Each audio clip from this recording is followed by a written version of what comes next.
이 와중에 4월 12일 며칠 전에 애플과 구글이 감염 정보를 공유하는 거에 대해서 협력한다라는 선언을 했어요. 난 이 두 회사의 결정에 우리나라 질병관리본부가 큰 역할을 했다고 봅니다. 애플은 개인정보, 여러분들의 개인정보에 그렇게 욕심을 가지고 있지 않아요.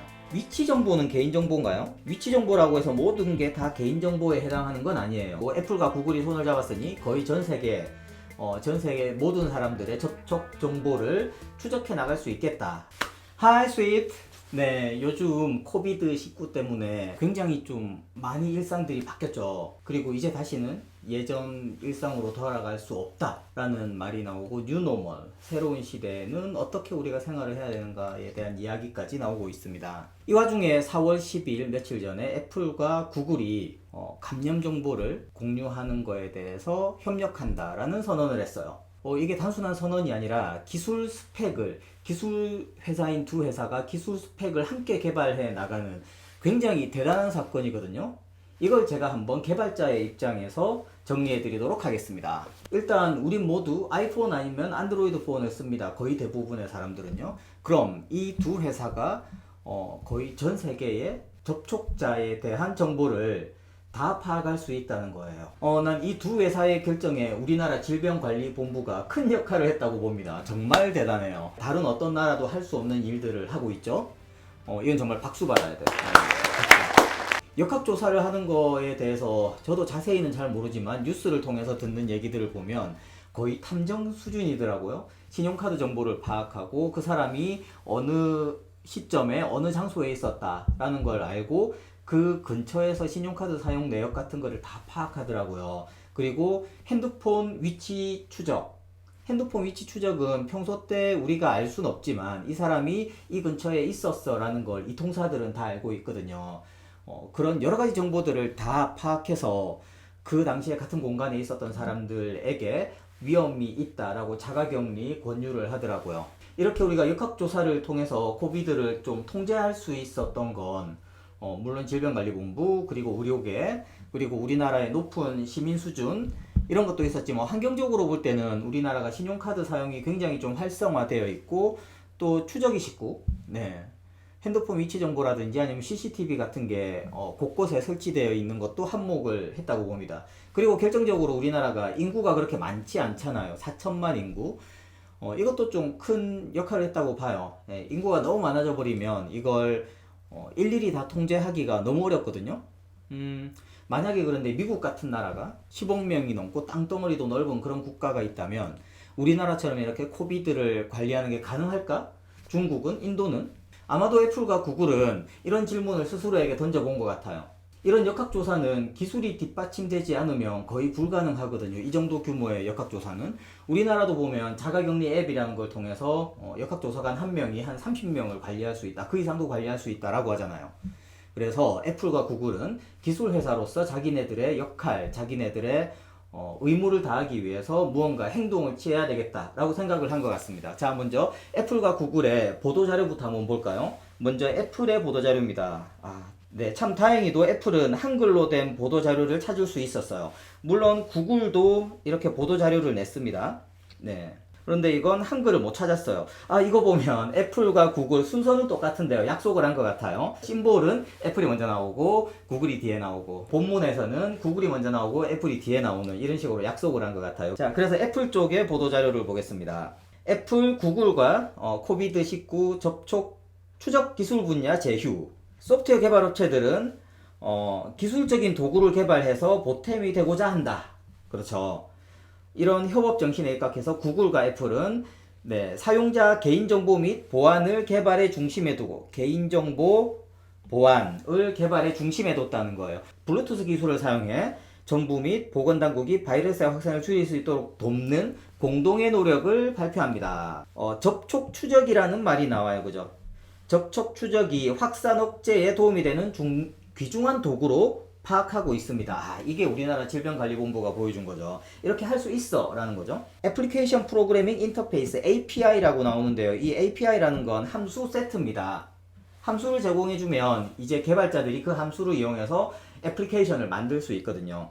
운영체제 수준의 기술이 포함되어 있는 종합 솔루션 발표할 예정입니다. 아직 예정이에요. 일단 5월, 아직은 안 나왔어요. 그죠? 지금 4월이니까. 공중보건당국에서 제공하는 앱을 이용하는 안드로이드 및 iOS 기기 간 상호 운용성. iOS 디바이스와 안드로이드의 상호 운용성이랍니다.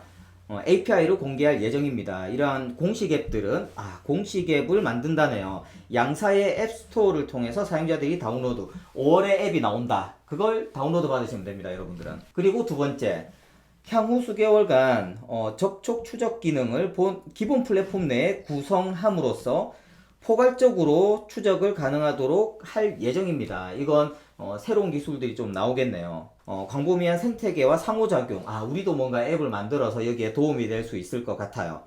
문서 기술 자료의 초안을 공개합니다. 네, 좋아요. 그럼 우리는 한번 그 문서에 들어가 봐야겠죠. 디자인, 애초에 설계에 있어서 사용자의 프라이버시와 시큐리티, 보안이 가장 중심에 있다라는 겁니다. 여기에 있어서 사람들이 좀 빅브라더 출연에 대해서 좀 걱정하는 그런 사람들이 있는데요. 그 걱정 안 하셔도 됩니다. 애플은 사실 지금까지 미 연방법원의 명령에도 불구하고 테러리스트의 아이폰을 잠금 해제할 수 있는 별도의 OS를 제공하지 않았잖아요.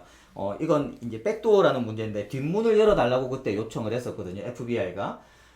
한번 뒷문을 열면 그 뒷문으로 경찰도 들어갈 수 있지만 도둑도 들어갈 수 있다 라면서 애플은 사용자의 개인 보호를 가장 최우선으로 하는 회사입니다. 그런 애플이 이번 팬데믹 상황에서 개인정보를 탈취하기 위해서 이런 걸 하지 않아요. 애플은 사용자의 개인정보를 수집해서 그걸로 수익을 내는 회사가 아니다.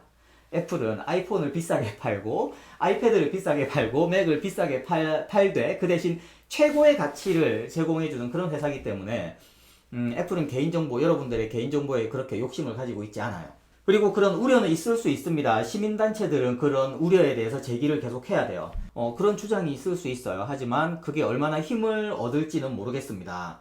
애플이라는 회사가 그동안 개인정보를 지키기 위해서 했던 노력들, 그런 것들이 이번 이 선언에 있어서 신뢰를 좀 높여주지 않을까라고 생각을 합니다. 위치 정보는 개인정보인가요? 지금 강남에 10만 명이 이렇게 돌아다니고 있고 1시간 전에 강남에 10만 명이 있었는데 그 사람들이 뭐 10%가 서초 쪽으로 갔네? 이런 건 개인정보인가요? 아니죠. 이런 건 개인정보가 아니에요.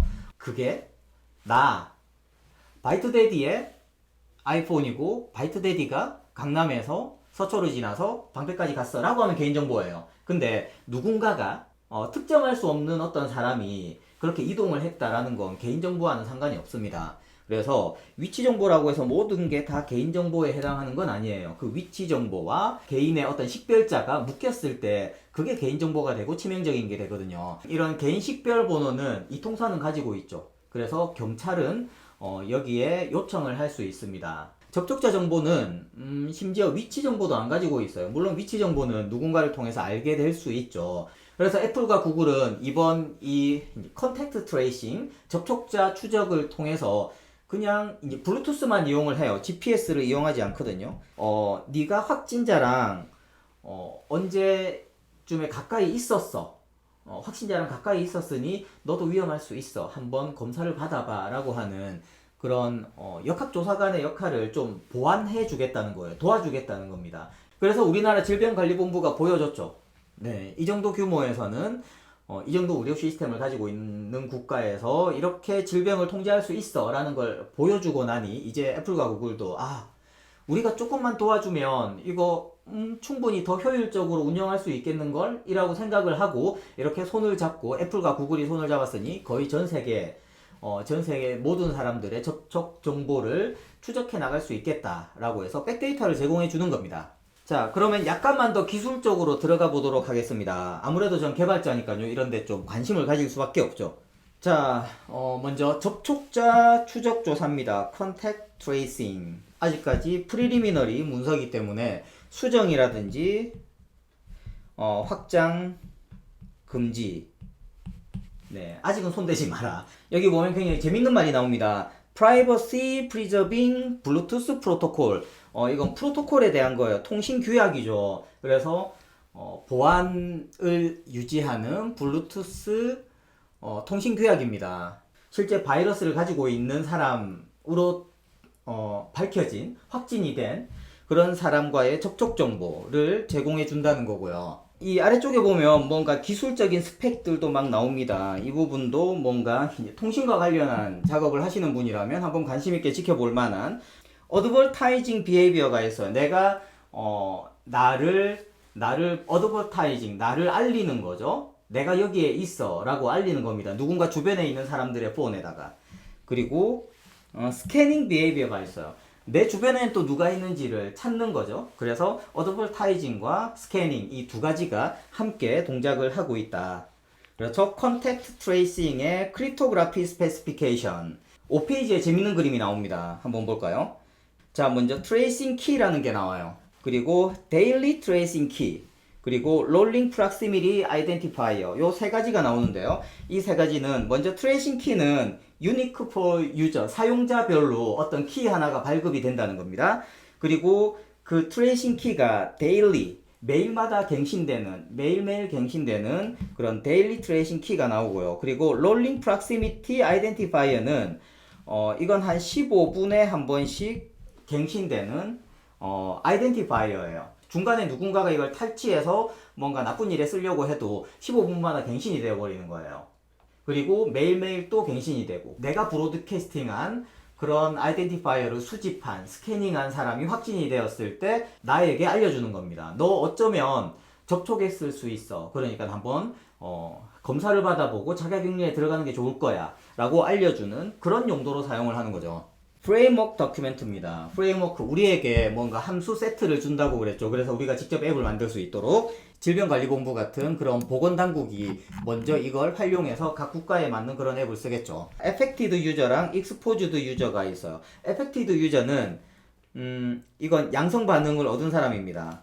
확진자예요. 익스포즈드 유저는 확진자와의 접촉을 한 노출자, 접촉자라기보다는 노출, 그런 위험에 노출된 사람입니다. 사용자가 양성 반응이 나오면, 확진이 되면 shared with other users, 다른 사용자들에게 그게 공유가 됩니다. 그 정보가 그 시기에 함께 좀 밀접하게 그 같은 공간에 있었던 사람들에게 자동으로 얼러트가 나갈 수 있는 거예요. 그래서 노출된 사람은 확진된 사람들의 데일리 트레이싱 키가 세트로 넘어와요. 그러니까 어제 확진이 됐어. 그러면은 그 확진된 사람의 어떤 데일리 트레이싱 키, 그 사람이 매일매일 만들어낸 새로운 어떤 키 값이 세트가 사람들에게 쫙 뿌려지고, 자기가 하루 동안 모집했던, 스캔해서 모집했던 그런 아이덴티파이어와 연관된 키인지, 그 아이덴티파이어인지 그걸 확인할 수 있도록 하는 겁니다. iOS에서는 컨택트 트레이싱 프레임워크이라는 게 아마 5월 달에 나올 겁니다. 지금 아직은 안 나왔어요. 이걸 통해서 좀 더 역학조사를 좀 잘 할 수 있도록 하는 그런 프로그램을 만들 수 있겠죠. 우리 보건당국에서도 이 프레임워크를 이용해서 앱을 만들 겁니다. 왜냐면 우리나라 사람들도 아이폰 아니면 안드로이드 폰을 쓰고 있으니까요. 애플과 구글이 어떤 일을 해야 되는가에 대한 고민을 담은 그런 결과물이라고 보고요. 전 굉장히 긍정적으로 봐요. 언제 또 이런 바이러스의 변종이 또 나와서 강력한 사회적 거리두기를 언제 또 다시 해야 될지 모르잖아요. 우리가 좀 더 쉽게 우리의 일상을 회복할 수 있도록 하는 건 애플에게도 굉장히 중요한 일이고 구글에게도 굉장히 중요한 일입니다. 그래서 이번 편 애플과 구글, 지구를 지켜라. 네, 약간 거창했지만 크게 틀린 말도 아니에요. 자, 지금도 열심히 일하고 계신 질병관리본부 격려의 박수를 보내면서 오늘은 여기서 마치도록 하겠습니다. Keep going, Swift High.